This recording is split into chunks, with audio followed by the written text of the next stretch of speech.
Game na sumabak sa unang araw ng taping ng Tawa serye na Delivery Boy ang bidang si Will Ashley, kasama ang mga veteranong aktor and soon ang kanyang close friend. Yan ang aking chika. First day high para kay Will Ashley sa first day taping ng pagbibidahan niyang Tawa serye na Delivery Boy directed by Dominic Zapata.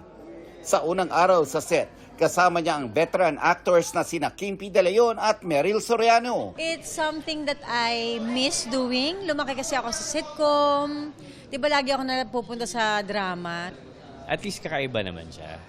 Yun nga, na-miss ko rin kasi matagal din hindi gumagawa ng comedy. Talagang dama ni Will na he is in good company at magiging madali ang kanyang unang sabak sa comedy. Working with them, ayun, isa pa po yun talaga sa sobrang nakapagpagaan sa pakiramdam ko. Kasi nga, syempre, ang dami na po nilang napagdaanan sa mga ganitong genre eh.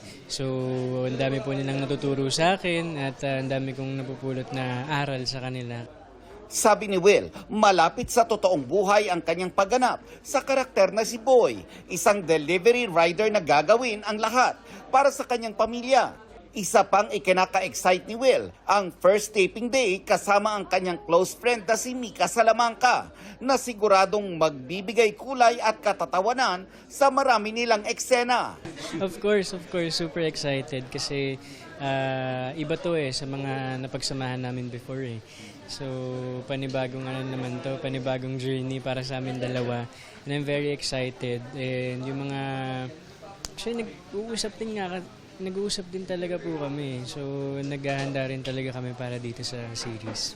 Makakasama ni Will at Mika sina Maricar de Mesa, Mikoy Morales, Yasser Marta at Vince Maristela.